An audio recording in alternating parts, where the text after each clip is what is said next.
I'm EKW, and I'd like to share a bit about the book I've written called After Incest, Transcending Devastation and Embracing Vibrant Aliveness.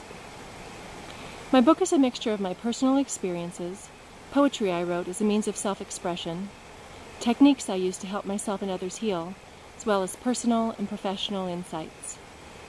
I'm going to read a few pages from the book, so you might want to just sit back, close your eyes, and listen for about 7 minutes. Displacement. Displacement describes when someone has an emotional response that originated in one situation but is being felt or acted out in a different situation. One clue that displacement is occurring is that the emotional response appears to be far larger than the situation calls for when looked at rationally or logically. During displacement, the individual is experiencing feelings from a previous, unresolved experience and projecting them onto a situation in which it feels safe to express them. Immediately after I began writing this book, I was on the phone with an agent discussing a technical problem I was having with my phone, when the agent who was helping me got off the subject of my call. Recalling a time when he had a similar problem, he was telling me in great detail the steps he'd taken to solve the problem he had. I tried to jump in several times to redirect his attention to my problem, but he wouldn't allow it. He plowed on. At this point, an explosive anger surfaced in me, and I wanted to scream at him to shut up and listen to me. But I held my tongue, took some deep breaths, and waited for the feeling to pass as he continued rambling. It didn't pass until long after I got off the phone. The intensity of my anger in response to a relatively minor annoyance is an excellent example of emotions with a charge. This is what the psychology world calls displaced feelings. I've learned that whenever anyone's having displaced feelings or a stronger response than the situation calls for, it's stemming from some hidden source that is yet to be acknowledged. After getting off the phone, I wanted to run home and hide under the covers. What the heck is going on with me? I wondered. The answer to my question was revealed to me that night in a dream. Really a nightmare, full of symbolism that will become evident later as you hear about how my family responded to my father sexually abusing me. In my dream, I was an adult, and my 2 kids, who were also in the dream, were very young. We had just been in a car accident. I had rear-ended my mom's van. My car was pointing straight up toward the sky, and my mom and dad were standing in the street, looking at my wrecked car. My mom hooked a single powerful finger under the front fender and with superhuman strength put the car back on its wheels, all of which were shredded. The next thing I knew, my daughter and I were in the furthest back seat of my mom's van, but I somehow knew that my son was still in the wrecked car, and my dad was out there with him. I was trying desperately to get my mom to help me and to tell me what had just happened. I was frantic and panicking, and I also wanted her to tell me what was going to happen next. But instead of answering me, she continued driving and kept talking about things that didn't matter. My older brother appeared in the van's front passenger seat, and he began admonishing me for mistreating our mom, and then stormed out of the van. I tried to settle down and speak more calmly, but I quickly became hysterical again.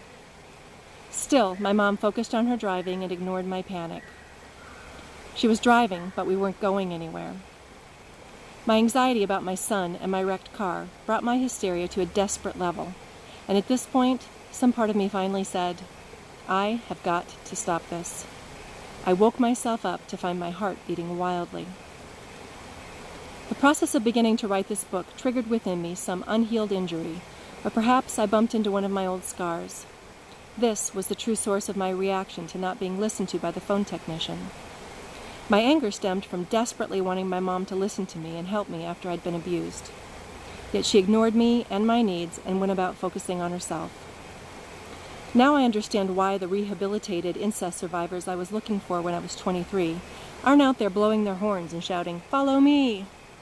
How could they hope to help other incest survivors heal without talking or thinking about the abuse that caused their agony? Talking about these things trigger the pain from the past and keep it alive. Eventually, even the triggers and responses to triggers don't seem all that important. This happens when survivors have learned not to identify with their mind.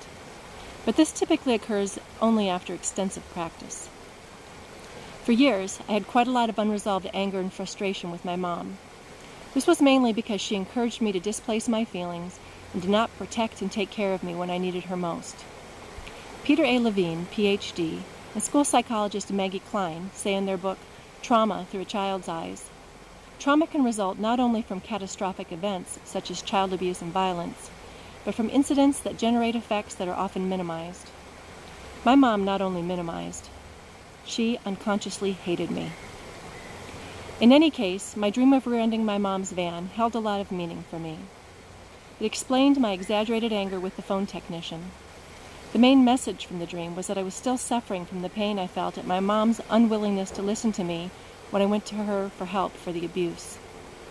The second meaningful message was that I still carried a lot of fear and anxiety about how my children have been impacted by my experience, my son in particular. These two things, anger at my mom and fear for my children, have been ongoing challenges throughout my healing process. Certainly, there are other deeper spiritual meanings to the dream, but I won't go into those here. Next is a poem I wrote about my mom more than 20 years ago. During those dark, cold, gloomy days, I cried in a field with grass up to my knee. I looked from a distance at my mother, who sat oblivious in a winter tree. She sat on the branch that was nearest to the ground. I called only to her for help because there was no one else around. After quite some time, she came down, just for an instant to see if I wanted to come up and sit with her in her leafless tree. It was getting darker and darker. By this time it began to snow, and I told her with anger that no, I would not go. I was only a child, but I could clearly see it was a bad place for shelter in that winter tree. As she climbed back onto her branch, she thought I was quite bold, but I stood all alone on the ground, and I was shivering from the cold. If you'd like to buy a copy of my book or just visit my blog, please click the link below and it will take you straight to my website.